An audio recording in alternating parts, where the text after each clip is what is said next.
کھلے آنکھ سن لے اعلیٰ کہتے کہتے، کھلے آنکھ سن لے اعلیٰ کہتے کہتے، کھلے آنکھ سن لے اعلیٰ کہتے کہتے۔ الحمد للہ رب العالمین والصلاة والسلام علی خاتم النبیین اما بعد فاعوذ باللہ من الشیطان الرجیم بسم اللہ الرحمن الرحیم الصلاة والسلام علیک یا رسول اللہ الصلاة والسلام علیک یا حبیب اللہ الصلاة والسلام علیک یا نبی اللہ وعلی آلک واصحابک یا نور اللہ۔ مدنی چینل کے ناظرین، پروگرام کھلے آنکھ صلی اللہ کہتے کہتے میں ایک مرتبہ پھر آپ کو خوش آمدید کہتے ہیں۔ اللہ پاک کے پیارے پیارے آخری نبی محمد عربی صلی اللہ تعالیٰ علیہ وآلہ وسلم نے ارشاد فرمایا، جس نے مجھ پر 10 مرتبہ صبح 10 مرتبہ شام درود پاک بھیجا، اسے قیامت کے دن میری شفاعت نصیب ہوگی۔ سبحان اللہ۔ پیارے آقا جان عالم صلی اللہ علیہ وآلہ وسلم کی شفاعت پانے کے لیے نیت کیجئے کہ انشاءاللہ ہم زیادہ سے زیادہ پیارے آقا صلی اللہ علیہ وآلہ وسلم پر درود پاک بھیجیں گے۔ صلو علی الحبیب صلی اللہ تعالی علی محمد صلی اللہ تعالی علیہ وآلہ وسلم۔ مدنی چینل کے ناظرین، دین اسلام کو اگر ہم پڑھتے ہیں، اسلام کی تاریخ کا اگر ہم مطالعہ کرتے ہیں تو بہت سے افراد اس دنیا میں آئے ہیں، یا یوں کہیں کہ ہم تاریخ کا جب مطالعہ کرتے ہیں تو بہت سے افراد ہمیں وہ نظر آتے ہیں کہ جن کے بڑے بڑے نام ہوئے ہیں، بڑی دولت تھی ان کے پاس، بڑی شہرت تھی، بڑا پیسہ تھا، غلام تھے، نوکر چاکر تھے، سب کچھ تھا اور بڑا نام انہوں نے کمایا، اور حسب نسب میں بھی بہت وہ اعلیٰ کردار کے مالک، اور کردار بھی بڑا اعلیٰ یوں کہیں۔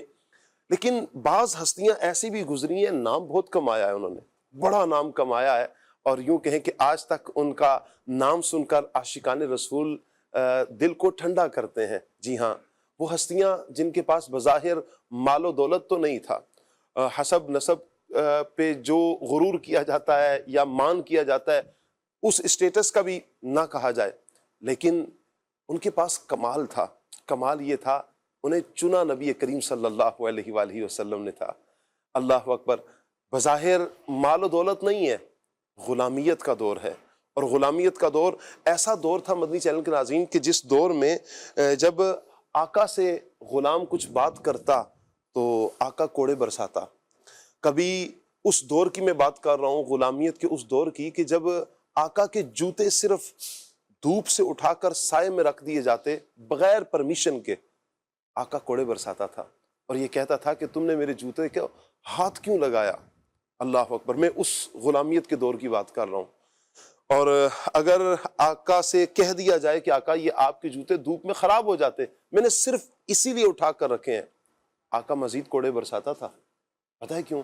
وجہ یہ تھی کہ تو میرے آگے زبان چلاتا ہے، صرف اس وجہ سے کہ تو نے میرے آگے یہ جملہ بولا کیسے، مزید کوڑے پڑتے تھے۔ اللہ اکبر۔ میں اس غلامیت کے دور کی بات کر رہا ہوں کہ جب آقا کو غصہ آتا تو بلا وجہ ہی مارنا شروع کر دیتا۔ ظلم و ستم کی وہ کون سی داستان تھی جو غلاموں پہ رقم نہیں کی جاتی تھی؟ وہ کون سا ستم تھا جو غلاموں پر نہیں کیا جاتا تھا؟ میں اس دور کی غلامیت کی بات کر رہا ہوں کہ جس دور میں اگر غصہ آ جائے کسی صاحب ثروت کو تو بازار میں جاتا، انسانوں کی منڈی لگتی تھی، یہ انسانوں کی تذلیل تھی۔ یہ تو اسلام کا حسن ہے کہ اسلام نے آ کر غلاموں کو بھی ان کے حقوق بیان کیے۔ یہ تو اسلام کا حسن ہے کہ اسلام نے آ کر روشن پیغام دیا ہے، اسلام نے آ کر انسان کو انسانیت سمجھائی ہے۔ یہ تو دین اسلام کا حسن ہے۔ میں اس دور کی غلامیت کی بات کر رہا ہوں کہ جب کوئی صاحب ثروت، پیسے والا آدمی غصے میں آتا، بازار میں جاتا، انسانوں کی منڈی میں جاتا، چند غلام خریدتا، انہیں دیوار کے ساتھ کھڑا کر کے کبھی تیر برساتا ان پر، کبھی نیزے مارتا، کبھی تلواریں چلا کر ان کے خون کے فوارے جب نکلتے، ان کی لاشیں جب تڑپتے، جب جا کر اسے سکون ملتا، اس کا غصہ ٹھنڈا ہوتا۔ اگر کسی کا غصہ تب بھی ٹھنڈا نہ ہو تو پھر جا کر اور غلام خرید کر اور یوں تلواریں مار کر یا نیزے یا تیر مار کر، ان کے حلق میں تیر چلا کر، ان کے پیٹ میں تیر چلا کر، ان کو مار کر، خون کے فواروں کو دیکھ کر غصے ٹھنڈے ہوتے تھے۔ الامان الامان الامان۔ یہ دین اسلام ہے کہ جنہوں نے آ کر اسلام نے غلام کے بارے میں بتایا کہ غلام کے مقام کیا ہیں، ان کے مرتبے کیا ہیں۔ یہ بھی تو انسان ہے۔ اور پھر یہی غلامیت کا دور جس وقت ختم ہوتا ہے اور ختم کرنے والے میرے آقا جان عالم صلی اللہ علیہ وآلہ وسلم ان افراد کو جو غلاموں کو آزاد کر دیتے ہیں، اللہ کے لیے آزاد کرتے ہیں، ان کے لیے بشارتیں دین اسلام نے بیان کی، کہیں جنت کی بشارتیں ہیں، سبحان اللہ۔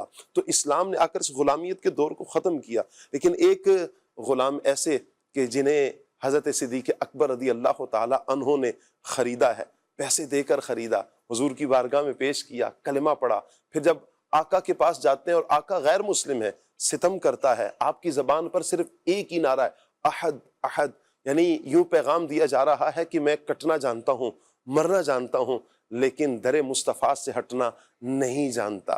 اللہ اکبر۔ وہ کون سی ہستی ہیں کہ جن کے قدموں کی آہٹ بھی جنت میں میرے آقا صلی اللہ علیہ وسلم سنتے ہیں؟ وہ کون سی ہستی ہیں کہ تھے تو غلام، لیکن ان کی آواز کس قدر بلند ہوتی تھی کہ لوگ اذان جب دیتے تو لوگ مسجدوں کی طرف، مسجد کی طرف رخ کرتے، نماز کے لیے کھڑے ہوتے۔ وہ تھے تو غلام، لیکن کعبے کی چھت پر میرے آقا صلی اللہ علیہ وسلم نے کھڑے کر کو ان سے اذان دلوائی۔ وہ کون سی ہستی تھے کہ جن سے میرے آقا صلی اللہ علیہ وسلم نے بے پناہ محبت فرمائی، دنیا سے ظاہری پردہ فرمانے کے بعد بھی میرے آقا صلی اللہ علیہ وسلم انہیں خواب میں آ کر مدینہ پاک کی طرف بلاتے ہیں۔ وہ کوئی اور ہستی نہیں، حضرت بلال حبشی رضی اللہ تعالی عنہ ہے۔ سبحان اللہ، ہماری جانیں فدا ان پر۔ کیا مبارک ہستی ہیں، کیا پیاری ہستی ہیں کہ جن کا نام سن کر حضرت بلال کا دل کو قرار ملتا ہے۔ مؤذن رسول کی اہمیت ہماری نظروں میں اجاگر ہوتی ہے، اور پھر یہ تو وہ کہ جن کے ساتھ یہ ٹائٹل خاص ہے، یہ مؤذن رسول ہیں۔ آج انشاءاللہ آپ ہی کی سیرت پر ہم گفتگو کریں گے مدنی چینل کے ناظرین۔ آئیے مدنی چینل کے ناظرین سیگمنٹ کی طرف بڑھتے ہیں، اور سیگمنٹ ہے پیغام قرآن۔ آنکھ سن لے اعلیٰ کہتے کہتے، اعوذ باللہ من الشیطان الرجیم، میں اللہ تعالیٰ کی پناہ میں آتا ہوں شیطان مردود سے۔ بسم اللہ الرحمن الرحیم، اللہ کے نام سے شروع جو نہایت مہربان رحم والا۔ أحل لكم ليلة الصيام الرفث إلى نسائكم هن لباس لكم وأنتم لباس لهن علم الله أنكم كنتم تختانون أنفسكم فتاب عليكم وعفى عنكم فالآن باشروهن وابتغوا ما كتب الله لكم وكلوا واشربوا حتى يتبين لكم الخيط الأبيض من الخيط الأسود من الفجر۔ روزوں کی راتوں میں اپنی عورتوں کے پاس جانا تمہارے لیے حلال ہوا، وہ تمہاری لباس ہیں اور تم ان کے لباس۔ اللہ نے جانا کہ تم اپنی جانوں کو خیانت میں ڈالتے تھے، تو اس نے تمہاری توبہ قبول کی اور تمہیں معاف فرمایا۔ تو اب ان سے صحبت کرو اور طلب کرو جو اللہ نے تمہارے نصیب میں لکھا ہو، اور کھاؤ اور پیو یہاں تک کہ تمہارے لیے ظاہر ہو جائے سفیدی کا ڈورا سیاہی کے ڈورے سے پو پھٹ کر۔ ثم أتموا الصيام إلى الليل ولا تباشروهن وأنتم عاكفون في المساجد تلك حدود الله فلا تقربوها كذلك يبين الله آياته للناس لعلهم يتقون۔ پھر رات آنے تک روزے پورے کرو اور عورتوں کو ہاتھ نہ لگاؤ جب تم مسجدوں میں اعتکاف سے ہو، یہ اللہ کی حدیں ہیں، ان کے پاس نہ جاؤ۔ اللہ یوں ہی بیان کرتا ہے لوگوں سے اپنی آیتیں کہ کہیں انہیں پرہیزگاری ملے۔ ولا تأكلوا أموالكم بينكم بالباطل وتدلوا بها إلى الحكام لتأكلوا فريقا من أموال الناس بالإثم وأنتم تعلمون۔ اور آپس میں ایک دوسرے کا مال ناحق نہ کھاؤ اور نہ حاکموں کے پاس ان کا مقدمہ اس لیے پہنچاؤ کہ لوگوں کا کچھ مال ناجائز طور پر کھا لو جان بوجھ کر۔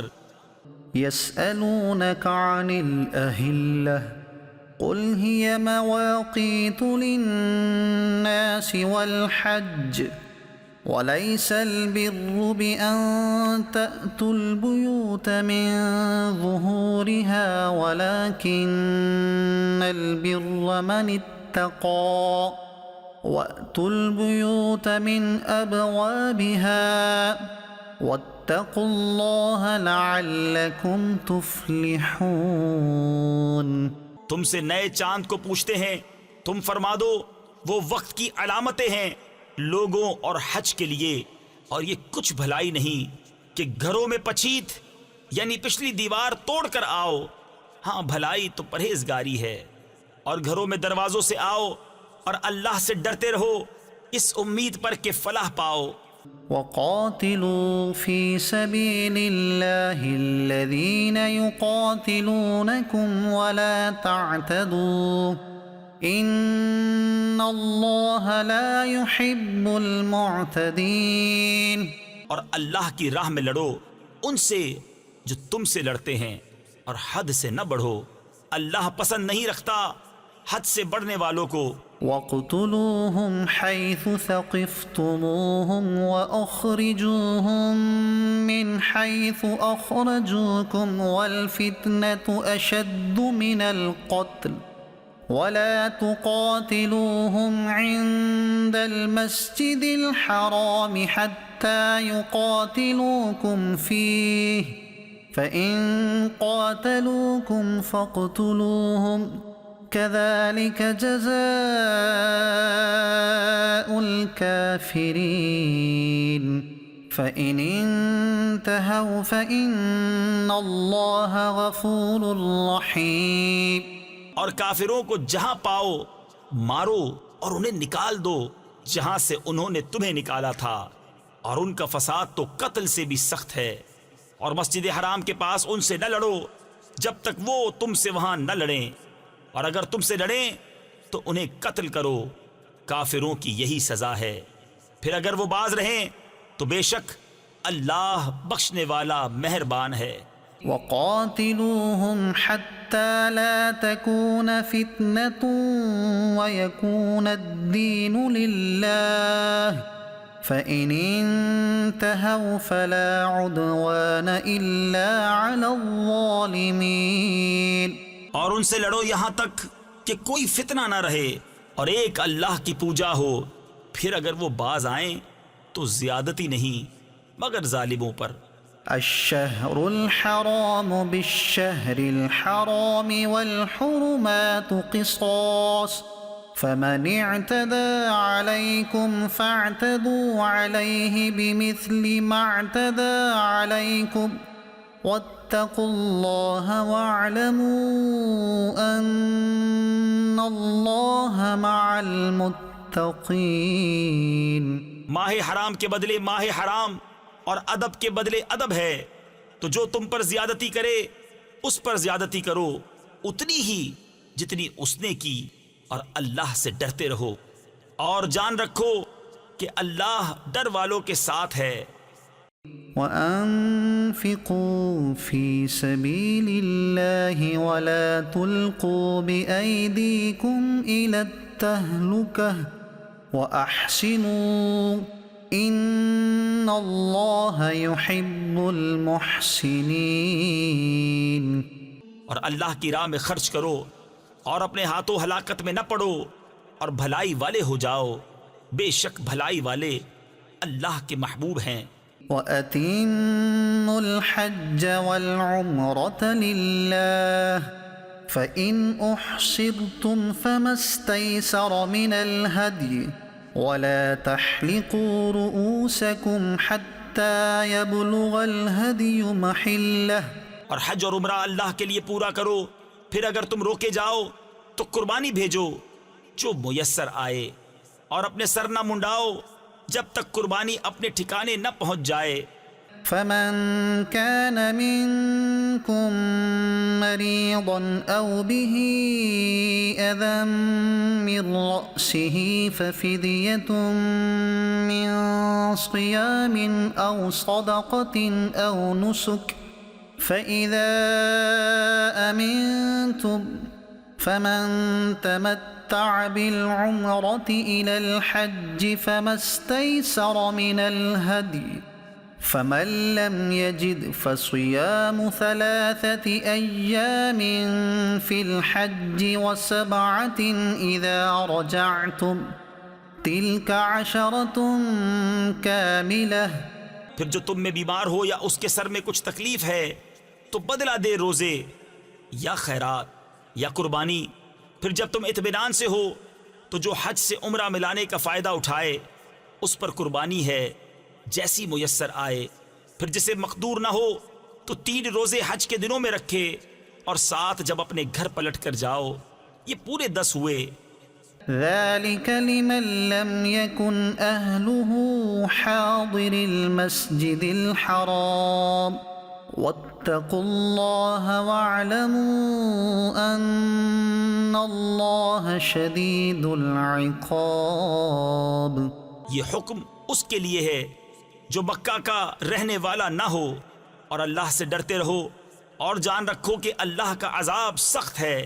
الحج أشهر معلومات فمن فرض فيهن الحج فلا رفث ولا فسوق ولا جدال في الحج وما تفعلوا من خير يعلمه الله وتزودوا فإن خير الزاد التقوى واتقون يا أولي الألباب.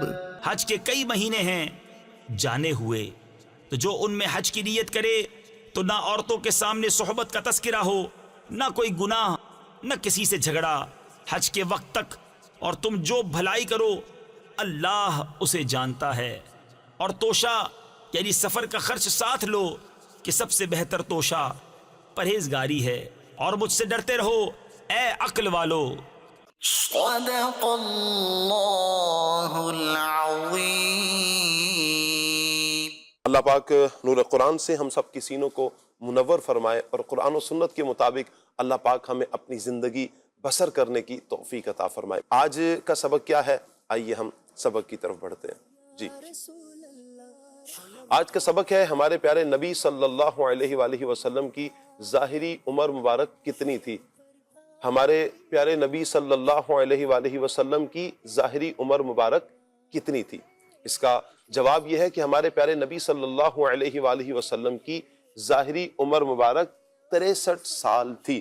ہمارے پیارے نبی صلی اللہ علیہ وآلہ وسلم کی ظاہری عمر مبارک 63 سال تھی.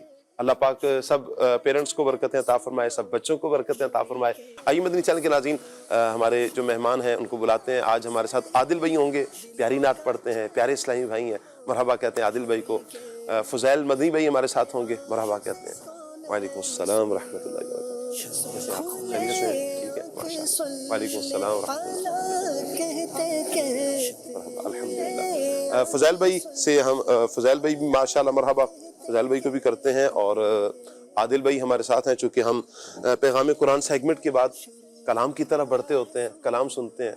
کون سا کلام عادل بھائی آج آپ ہمیں سنا رہے ہیں؟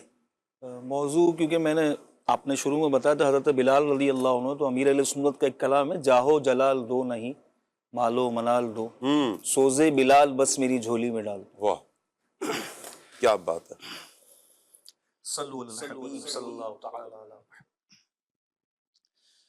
صلی اللہ علیہ یا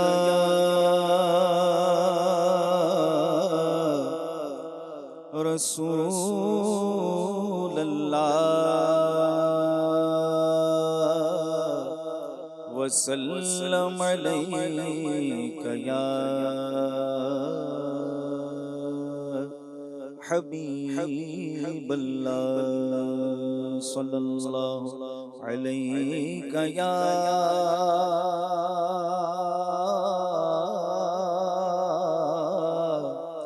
رسول اللہ وسلم علیک یا حبیب اللہ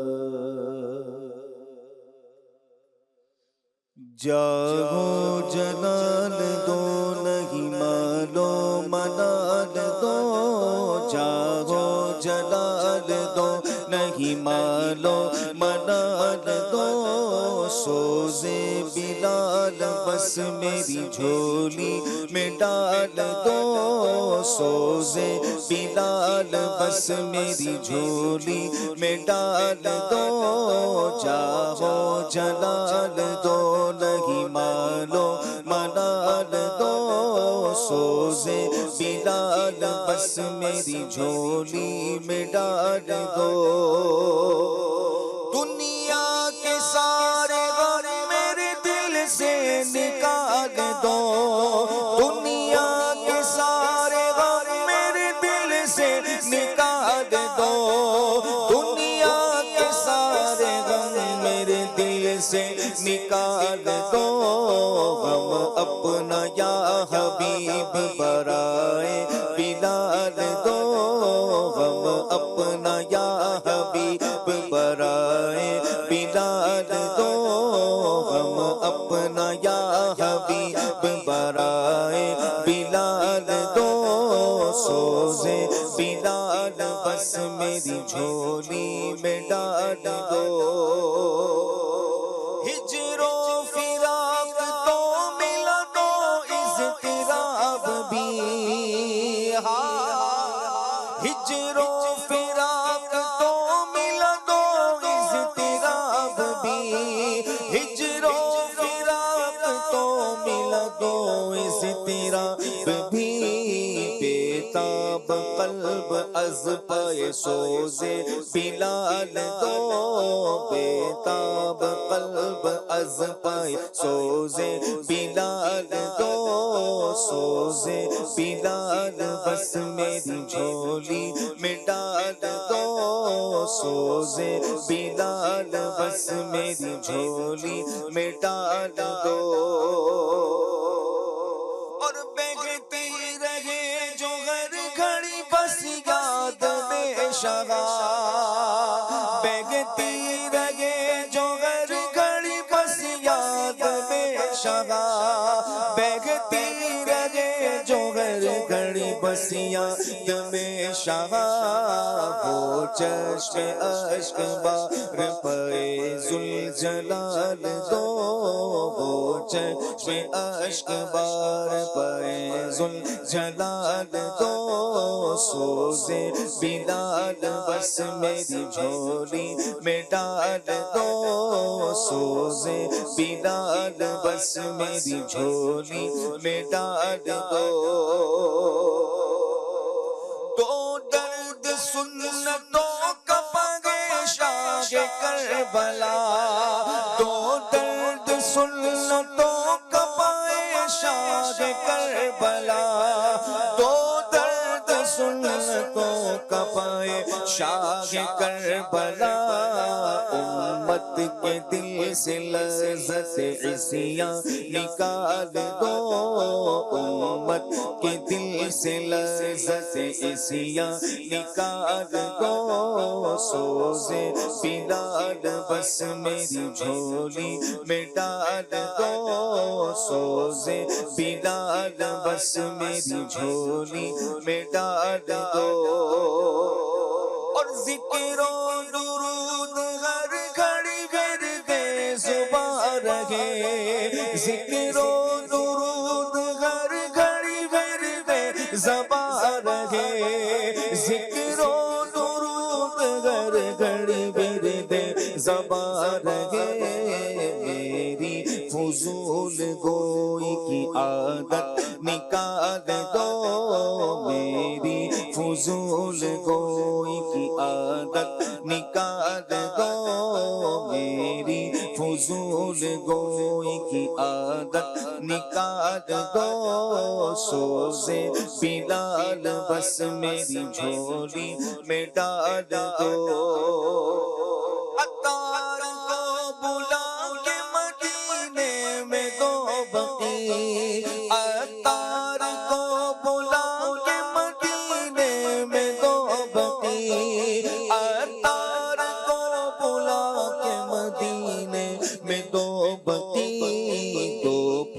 پھولوں کے طفیل ہو پورے سوال دو، دو پھولوں کے طفیل ہو پورے سوال دو، سوزے بلال بس میری جھولی میں ڈال دو، سوزے بلال بس میری جھولی میں ڈال دو، سوزے بلال بس میری جھولی میں ڈال دو، سوزے بلال بس میری جھولی میں ڈال دو، سوزے بلال بس میری جھولی میں ڈال دو، جاہو جلال دو نہیں مالو منال دو، سوزے بلال بس میری جھولی میں ڈال دو، سوزے بلال بس میری جھولی میں ڈال دو، سوزے بلال بس میری جھولی میں ڈال دو۔ عادل بھی ویسے یہ کلام کسی اور طرز میں بھی آپ پڑھ لیں گے؟ ماشاءاللہ مفتی صاحب کو مرحبا کہتے ہیں۔ جی بہت ساری ایک اور طرز بھی ہے، اس کی بڑی پرسوز طرز ہے، کسوٹی ہے آپ کے ساتھ، کیسے مفتی صاحب؟ جاہو جلال جاہو جلال دو نہیں مالو منال دو، سوزے بلال بس میری جھولی میں ڈال دو، سوزے بلال بس میری جھولی میں ڈال دو، اور دنیا کے سارے غم میرے دل سے نکال دو، دنیا کے سارے غم میرے دل سے نکال دو، غم اپنا یا حبیب برائے بلال دو، غم اپنا یا حبیب برائے بلال دو، سوزے بلال بس میری جھولی میں ڈال دو، اور ہجر و فراق تو ملا تو اضطراب بھی، ہجر و فراق تو ملا تو اضطراب بھی، بیتاب قلب از پے سوزے بلال دو، بیتاب قلب از پے سوزے بلال دو، سوزے بلال بس میری جھولی میں ڈال دو، اور ذکر و درود ہر گھڑی ورد زبان رہے، ذکر و درود ہر گھڑی ورد زبان رہے، میری فضول گوئی عادت نکال دو، میری فضول گوئی عادت نکال دو، سوزے بلال بس میری جھولی میں ڈال دو، سو